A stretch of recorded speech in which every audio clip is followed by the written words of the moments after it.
Partout où nous regardons dans l'univers, nous trouvons de l'ordre et de l'organisation. Des galaxies éloignées au plus profond de l'atome, nous apercevons des systèmes très ordonnés.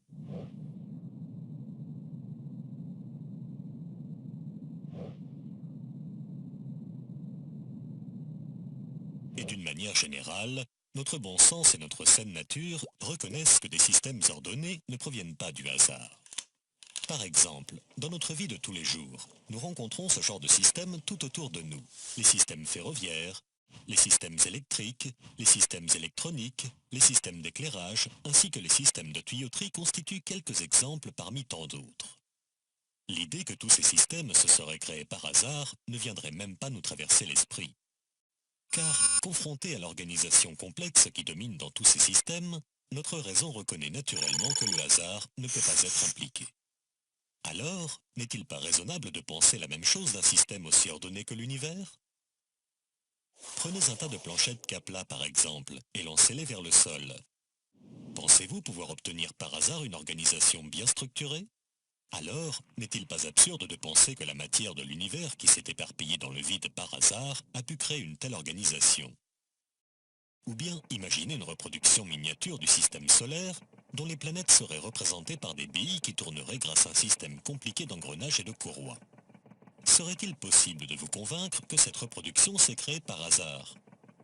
Alors, si on ne peut pas arriver à croire qu'une telle reproduction puisse apparaître par hasard, comment pourrait-on penser que l'original, bien plus complexe, est apparu, lui, par hasard? L'idée que l'univers serait apparu accidentellement n'est-elle donc pas complètement illogique? Car, confronté à l'organisation si majestueuse et à la complexité qui se dégage de l'univers, n'est-il pas irrationnel de penser que tout cela soit apparu par hasard?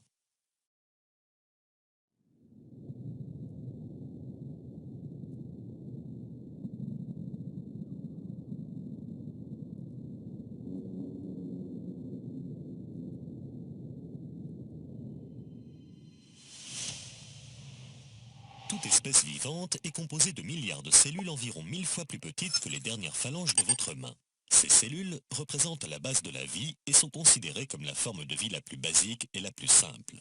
Malgré tout, si on pénétrait par l'un des orifices d'une cellule vivante, on découvrirait un monde d'une complexité ahurissante sous le règne d'une technologie très avancée.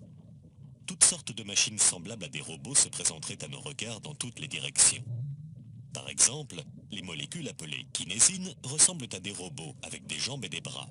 Un peu comme des facteurs, leur rôle est de délivrer des paquets de protéines d'une partie de la cellule à une autre.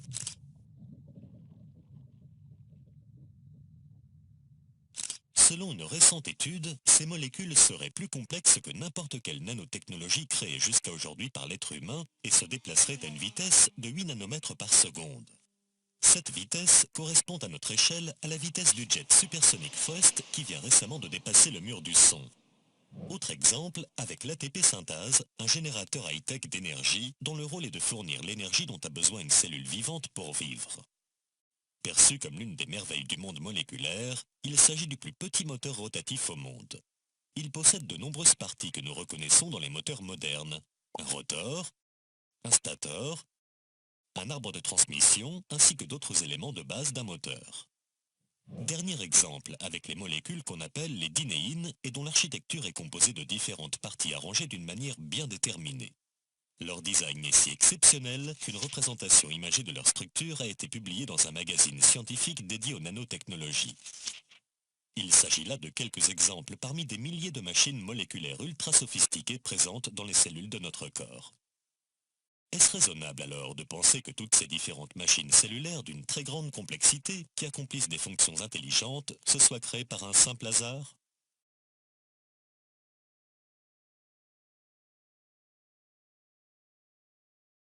Avec ce qui a été découvert par la biologie moléculaire et ce qui a été découvert par la génétique, je connais plusieurs scientifiques célèbres en France qui sont tellement impressionnés par ces données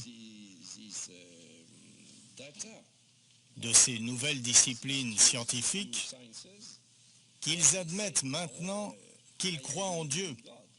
Je connais plusieurs personnes qui étaient matérialistes auparavant et qui disent maintenant qu'elles sont forcées de croire en Dieu du fait de ce que nous connaissons aujourd'hui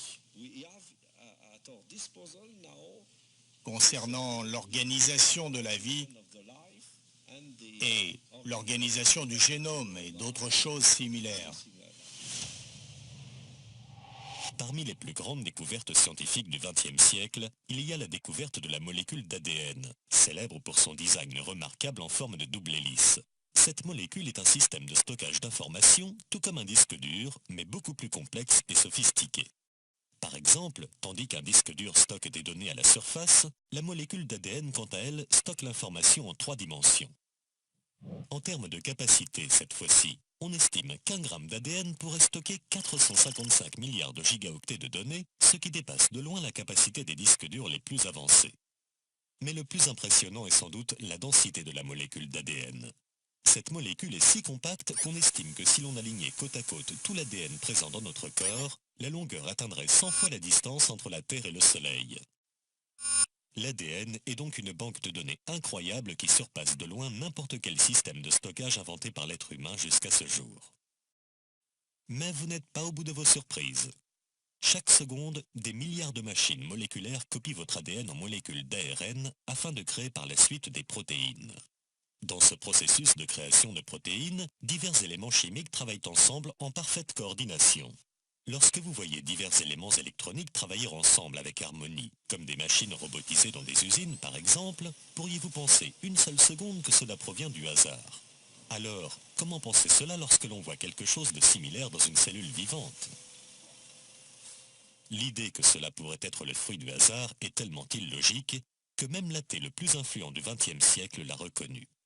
Après avoir milité pendant 54 ans en faveur de l'athéisme, le célèbre philosophe anglais Anthony Flew fut si stupéfait par ce processus de création des protéines qu'il accepta l'existence de Dieu en 2004. Je pense que les récentes découvertes autour de la molécule d'ADN ont montré une complexité tellement incroyable dans les arrangements qui sont nécessaires pour produire la vie, qu'une intelligence doit forcément avoir été impliquée afin de permettre à ces éléments chimiques, si différents les uns des autres, de travailler ensemble.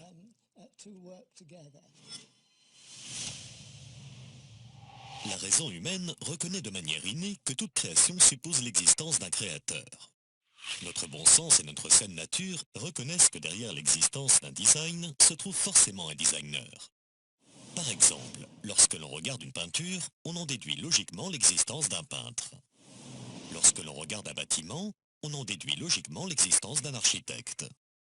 Lorsque l'on regarde une montre, on en déduit logiquement l'existence d'un horloger. Alors, lorsque l'on regarde la création autour de nous, n'est-il pas raisonnable d'en déduire l'existence d'un créateur ?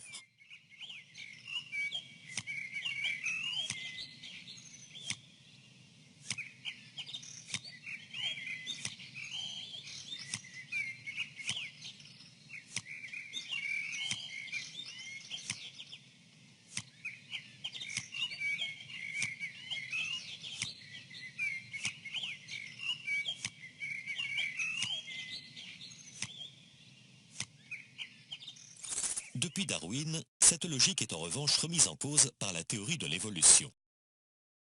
Au XIXe siècle, le biologiste Charles Darwin avait émis l'hypothèse que les formes qui existent partout dans la nature pouvaient s'expliquer de manière naturelle sans faire appel à l'idée d'un créateur.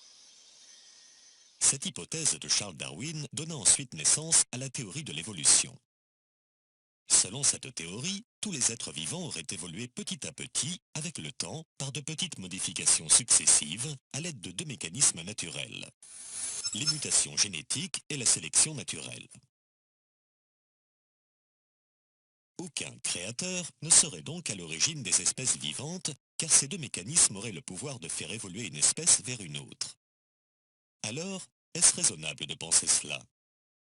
La sélection naturelle est un processus simple qui stipule que les êtres vivants qui s'adaptent le mieux aux conditions naturelles de leur environnement vaincront et survivront, tandis que ceux qui n'y arrivent pas disparaîtront. Autrement dit, selon la théorie de l'évolution, La nature sélectionne naturellement les espèces les plus adaptées à leur environnement pour les faire survivre et sélectionne naturellement les espèces les moins adaptées à leur environnement pour les faire disparaître. Par exemple, si une gazelle court plus vite qu'une autre, elle échappera plus facilement à un guépard et aura plus de possibilités de survivre car elle aura été plus adaptée à son environnement. C'est ce qu'on appelle la survie du plus apte. Néanmoins, au fil du temps, il restera seulement des gazelles qui courent plus vite et aucune nouvelle espèce n'apparaîtra.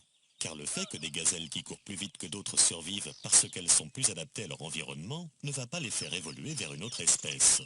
Conscient de cela, Darwin avoua lui-même dans une lettre que la sélection naturelle toute seule n'avait aucun pouvoir de faire évoluer une espèce vers une autre. Darwin lui-même, dans une lettre conservée à la Bibliothèque nationale d'Angleterre à Londres, une lettre dont je possède d'ailleurs une photocopie, Darwin a déclaré très clairement qu'il était conscient d'avoir échoué à expliquer l'évolution. Je cite Darwin. « Je crois en la sélection naturelle, non pas parce que je suis capable de prouver dans tous les cas qu'elle a changé une espèce en une autre, mais parce qu'elle regroupe et explique bien, selon moi, dit Darwin, une multitude de faits dans la classification, l'embryologie, la morphologie, les organes rudimentaires, la succession géologique et la distribution. » Fin de citation. De cette façon, Darwin a avoué que l'évolution ne pouvait pas être expliquée par sa théorie. En sachant que la sélection naturelle n'avait aucune possibilité de faire évoluer une espèce vers une autre, les évolutionnistes, après Darwin, ont estimé que les espèces avaient évolué par le biais de mutations génétiques. Les mutations génétiques sont des altérations de certaines régions de l'ADN qui surviennent par exemple à cause de rayons X ou de radiations atomiques. Elles sont connues généralement pour avoir des effets destructeurs sur une espèce, comme des malformations, car ce sont des accidents qui détériorent les nucléotides qui composent l'ADN. Mais il y a pire, des mutations génétiques chez les animaux. Les chattes ont donné naissance à des petits qui n'entendent pas. Des rats ont mis au monde des rats très gros, de dimensions tout à fait inhabituelles, et ces animaux géants sont aveugles. Voici Zezeriama, tel qu'on le connaît au Japon depuis toujours, et voici un papillon de la même espèce victime de radiation à Fukushima. Les ailes sont atrophiées, les antennes, les pattes, les yeux sont déformés.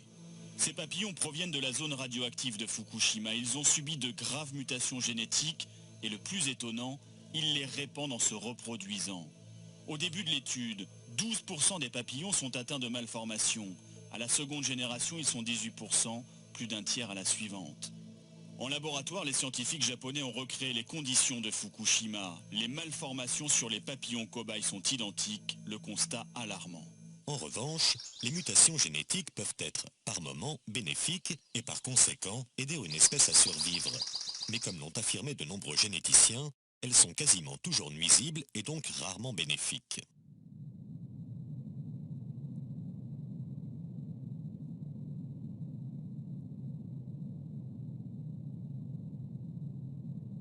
En effet, la plupart des mutations produisent des anomalies, des maladies, des détériorations de la viabilité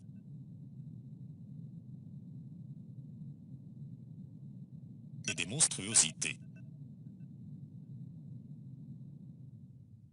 Alors, comment pourrait-on penser que des choses connues pour faire dégénérer une espèce peuvent faire évoluer une espèce ? Les mutations génétiques sont aussi définies comme des changements aléatoires qui surviennent dans la structure des gènes.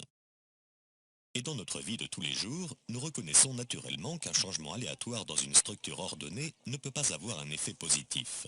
Par exemple, si un changement aléatoire survenait dans un bâtiment suite à un tremblement de terre, y aurait-il une amélioration ou une évolution dans la structure du bâtiment? Alors, comment un esprit rationnel pourrait-il penser que des changements aléatoires comme les mutations génétiques auraient pu être la cause de l'évolution des espèces? Dans un célèbre manuel scolaire de biologie, il est d'ailleurs dit, au sujet des mutations génétiques, un changement aléatoire n'est pas susceptible d'améliorer le génome, pas plus que tirer une balle aveuglément sur le capot d'une voiture n'est susceptible d'améliorer les performances du moteur.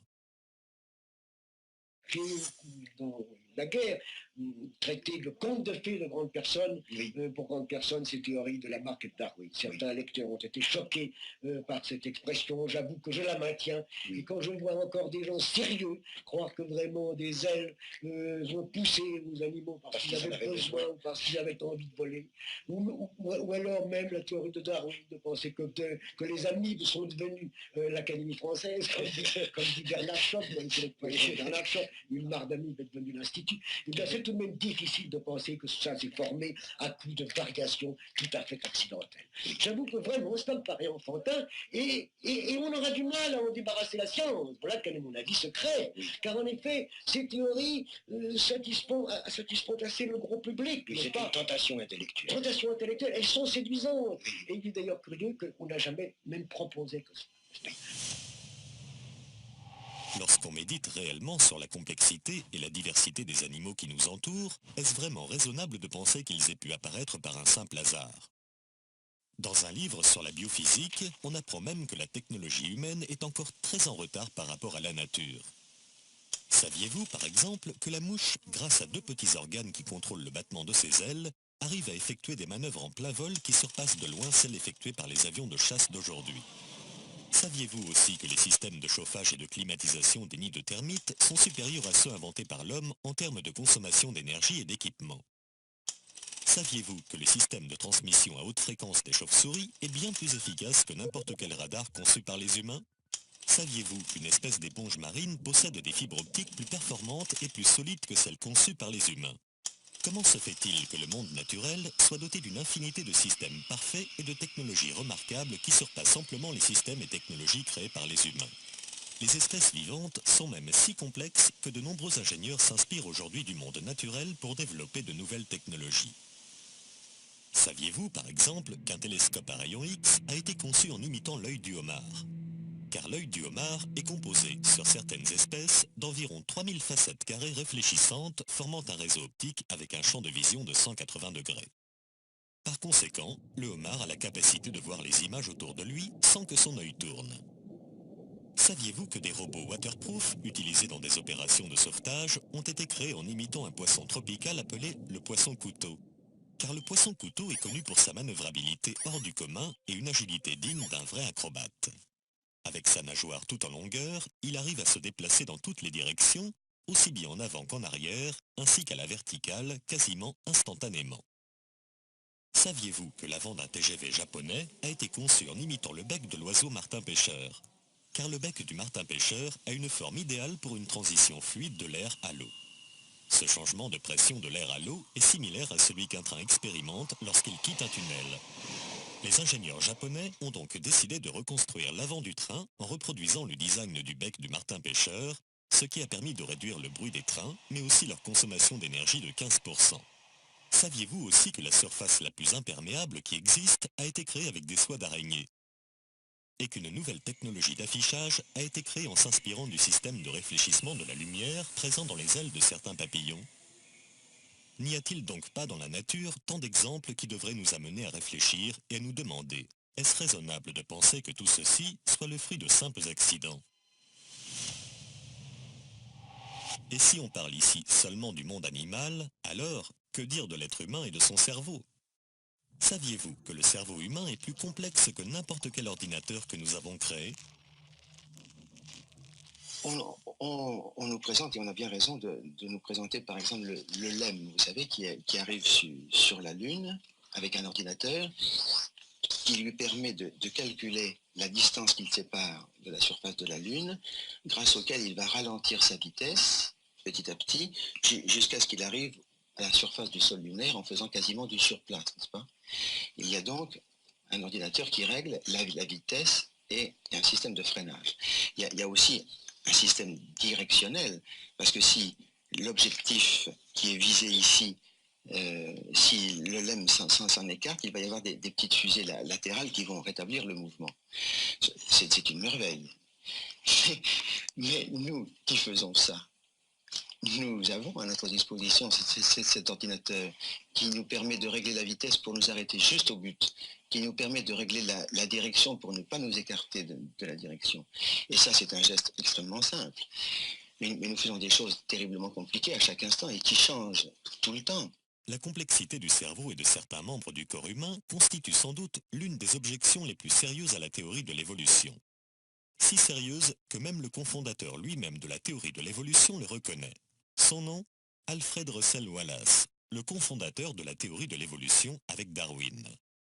10 ans après la publication de l'origine des espèces, Alfred Russel Wallace déclara dans l'un des plus célèbres journaux anglais « Ni la sélection naturelle, ni la théorie générale de l'évolution ne permettent d'expliquer quoi que ce soit sur l'origine de la vie sensationnelle et consciente. » Mais on peut même aller plus loin et affirmer qu'il existe des caractéristiques purement physiques de la race humaine qui ne peuvent pas être expliquées par le biais de la théorie de l'évolution et la survie du plus apte. Le cerveau, les organes de la parole, la main et la forme extérieure de l'homme nous offrent des difficultés particulières à cet égard sur lesquelles nous allons brièvement attirer l'attention. Si l'on médite simplement sur la complexité de notre cerveau, qui dépasse de loin toute technologie jamais créée par l'être humain, est-ce raisonnable de penser qu'il soit apparu par hasard ? Si l'on médite sur sa composition, avec des centaines de milliards de neurones et ses impulsions électriques circulant à une vitesse d'environ 100 mètres par seconde, comment un esprit rationnel peut-il penser que cela provient du hasard ? Comment imaginer, par exemple, qu'un système si complexe que le système nerveux central, constitué d'un réseau très ordonné de milliards de neurones, aurait pu émerger par hasard par de petites modifications successives accidentelles ? Et que dire de la conscience ? Comment des lois physiques et des réactions chimiques aléatoires auraient-elles pu donner naissance à l'intelligence, à la morale et à la conscience ? Pour beaucoup, prétendre que la conscience provient métaphoriquement parlant d'un tas de terre et de cailloux est une absurdité inconcevable. Lorsqu'on médite réellement sur nous-mêmes et sur notre corps, n'est-il pas difficile de croire que toutes ces perfections est le résultat de simples accidents ? Saviez-vous par exemple que notre corps est composé de plus de 100 000 km de vaisseaux sanguins, d'environ 25 000 km de bronches, de 800 millions d'alvéoles, de 10 000 bourgeons gustatifs, de 250 récepteurs sensoriels par centimètre carré de peau, de plus de 600 muscles, de 10 à 25 millions de récepteurs olfactifs et de 100 000 milliards de cellules. Alors, comment un esprit sain peut-il croire qu'un organisme si sophistiqué soit le résultat de causes accidentelles ? Moi, je ne peux pas arriver à penser que par une série de petites mutations fortuites, les êtres les plus compliqués, les êtres supérieurs se sont formés. Remarquez, le problème est peut-être moins affolant pour un botaniste que pour un biologiste. Mais il est encore davantage. À vous trouver. J'ai l'impression quand même qu'il est moins terrible de se demander comment s'est formé un chêne ou un sapin que de se demander comment s'est formé un homme. Oui, peut-être. Tout de même. Mais le malheur, c'est que nous n'étions pas là, n'est-ce pas ? Voilà. Mais justement, ça m'intéresse beaucoup de prendre contact avec un botaniste. Est-ce que pour lui, le problème est aussi angoissant ? Le problème est aussi angoissant. Le problème est aussi angoissant, mais peut-être que c'est plus spéculatif, plus théorique quand même. Tout de même, vous avez les formes supérieures des végétaux, oui. Mais vous n'avez pas ce terrible, je pense, ce mot terrible, ce terrible aboutissement du cerveau humain et de la pensée, n'est-ce pas ? Oui, bien sûr. Le problème plus dramatique. Oui. Donc, chez vous, le problème est moins dramatique quand même. Peut-être parce que des champignons, des végétaux aussi primitifs que les champignons, par exemple, posent moins de problèmes. Moins de problèmes. Des animaux qui sont doués d'un organisme extraordinairement différencié. Oui, le passage du champignon quand même au chêne doit être quand même pour vous moins effrayant que le passage d'un ver de terre à l'homme. Je ne sais pas. Non, vous ne le savez pas. Je ne sais pas. Je sais pas, c'est aussi incompréhensible. C'est incompréhensible. C'est aussi incompréhensible. J'aime bien ce mot car c'est vraiment pour l'instant ma conclusion. Aujourd'hui, en France, il est communément accepté que la théorie de l'évolution est un fait scientifique prouvé et que seuls les ignorants la rejettent. Pourquoi ? Car la théorie de l'évolution est aujourd'hui la théorie dominante et officielle au sein de la science pour expliquer l'origine de la vie. Par conséquent, tous les manuels scolaires, les publications scientifiques, ainsi que les programmes scientifiques télévisés sont rédigés par les partisans de la théorie. Du coup, beaucoup de personnes pensent que cette théorie est un fait scientifique prouvé et que la remettre en question relève de l'ignorance ou de l'intégrisme religieux. Néanmoins, ce que la majeure partie de la population ne sait pas, c'est que si la théorie de l'évolution reste aujourd'hui la théorie officielle au sein de la science, ce n'est pas parce que les preuves scientifiques sont abondantes à son sujet ou bien parce qu'elle a été prouvée par des preuves logiques et cohérentes. Au contraire, Si cette théorie est acceptée de manière universelle au sein de la communauté scientifique, c'est simplement parce que la seule alternative pour expliquer l'origine de la vie est l'idée d'une création surnaturelle et que la science ne peut pas l'accepter. En effet, la science aujourd'hui, pour expliquer l'origine de la création, accepte uniquement des hypothèses naturelles qui peuvent être testées et observées dans un laboratoire. Dans un manuel publié par l'Académie nationale des sciences américaines, on peut lire « Parce que la science est limitée à expliquer le monde naturel au moyen de processus naturels, elle ne peut pas invoquer des causes surnaturelles dans ses explications. Les scientifiques sont donc contraints à interpréter les données d'une certaine façon et ne peuvent en aucun cas évoquer des causes surnaturelles pour expliquer l'origine de la création. Donc, étant donné que la théorie de l'évolution est la seule explication naturelle possible concernant l'origine de la vie, alors toutes les données scientifiques vont nécessairement être interprétées suivant le scénario de l'évolution. Prenons un exemple avec les similitudes physiques entre l'être humain et le singe. Étant donné que les scientifiques n'ont pas d'autre choix que d'interpréter ces similitudes en utilisant la théorie de l'évolution, ils interprètent ces ressemblances physiques en disant que nous descendons du singe. Néanmoins, il existe une autre interprétation tout aussi acceptable, voire même beaucoup plus logique selon certains, qui est de dire qu'il existe un créateur commun. Prenons par exemple une Porsche 356 et le premier modèle de la voiture coccinelle de Volkswagen. Elles ont toutes les deux un moteur à 4 cylindres, une suspension indépendante, 2 portes, un coffre à l'avant et beaucoup d'autres similitudes. Alors, pourquoi ces deux voitures ont-elles tant de similitudes? Parce qu'elles avaient le même créateur, qui était l'ingénieur automobile Ferdinand Porsche. Alors, si un constructeur automobile utilise couramment les mêmes parties dans des voitures différentes, pourquoi être surpris si le créateur de la vie a utilisé la même biochimie et les mêmes structures dans de nombreuses créatures différentes? Donc, lorsqu'on voit des similitudes entre les êtres vivants, et notamment entre l'homme et le singe, pourquoi cela impliquerait-il forcément une descendance commune et pas un créateur commun? La réponse, encore une fois, est simplement que les scientifiques sont contraints d'interpréter les données scientifiques selon la théorie de l'évolution. Du coup, les données scientifiques vont nécessairement toujours prouver d'une façon ou d'une autre la théorie de l'évolution, raison de plus pour laquelle beaucoup de gens pensent que cette théorie a été scientifiquement prouvée. Les données scientifiques ne réfutent donc pas l'hypothèse d'un créateur, mais c'est uniquement l'interprétation qu'on fait de ces données scientifiques qui semble contredire l'idée d'un créateur. Et si une création divine n'est jamais mentionnée comme explication possible de l'origine de la vie, c'est simplement parce qu'elle n'est pas naturelle et non pas parce qu'elle est fausse. Le scientifique Scott Todd confirme cela dans l'un des plus prestigieux magazines scientifiques. Même si toutes les données pointent vers un designer intelligent, une telle hypothèse est exclue de la science car elle n'est pas naturelle. L'hypothèse d'une création divine est donc automatiquement exclue de la science, même s'il s'agit de la meilleure explication, tout simplement parce que cette hypothèse n'est pas naturelle. C'est malheureux à dire, mais la science, de nos jours, pour expliquer l'origine de la vie, cesse donc d'être à la recherche de la vérité, car elle est devenue esclave de la doctrine du naturalisme et du matérialisme. En résumé, si la théorie de l'évolution reste aujourd'hui la théorie officielle au sein de la science, c'est uniquement parce que c'est la seule explication naturelle possible concernant l'origine de la vie, et non pas parce qu'elle a été prouvée scientifiquement. Et pour preuve, nous allons voir que cette théorie est loin d'avoir été prouvée scientifiquement. Et vous n'êtes pas au bout de vos surprises.